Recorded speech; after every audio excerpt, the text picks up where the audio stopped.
एक पोरगं वयाच्या 14व्या वर्षी स्वप्न पाहतं, 20व्या वर्षी सत्यात उतरवतं, एका देशाचा राष्ट्राध्यक्ष होतं. ही गोष्ट काल्पनिक नाहीये, ही वस्तुस्थिती आहे. व्हिडिओ शेवटपर्यंत पहा. एका मिनिटात मुद्दा स्पष्ट करतो. व्हिडिओच्या शेवटी त्या 20 वर्षाच्या तरुण युवा नेतृत्वाची एका राष्ट्राध्यक्षाची इंस्टाग्राम आयडी सुद्धा देतो मुद्द्याला. ब्रिटनचा रहिवासी असलेल्या डॅनियल जॅक्सनने क्रोएशिया आणि सर्बियामधील वादग्रस्त जमिनीवरील स्वयंघोषित देशाचा अध्यक्ष म्हणून स्वतःला घोषित केलं. फ्री रिपब्लिक ऑफ हर्डिस नावाच्या या छोट्या राष्ट्राचा स्वतःचा ध्वज सुद्धा आहे, पासपोर्ट सुद्धा आहे, स्वतःचं मंत्रिमंडळ आहे, स्वतःचं चलन आहे. मात्र या देशाची लोकसंख्या नोंदणीकृतपणे फक्त 400 आहे. 125 एकर कमी क्षेत्रफळाचा हा जंगली प्रदेश डॅन्यूब नदीच्या काठावर आहे. मित्रांनो, ऐकायला हे नवल वाटेल, पण ही वस्तुस्थिती आहे.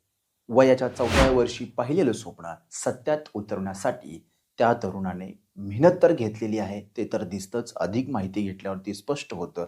अधिक सविस्तर माहिती डिस्क्रिप्शनमध्ये आहे, वाचू शकता. इंस्टाग्राम आयडी सुद्धा मेन्शन केलेली आहे. हा व्हिडिओ तुम्हाला कसा वाटला कमेंट करून नक्की कळवा. तुम्ही हा व्हिडिओ फेसबुक आणि इंस्टाग्रामला पाहत असाल तर चॅनल फॉलो करा. यूट्यूबला पाहत असाल तर चॅनल सबस्क्राईब करा. तुर्तास मनःपूर्वक धन्यवाद.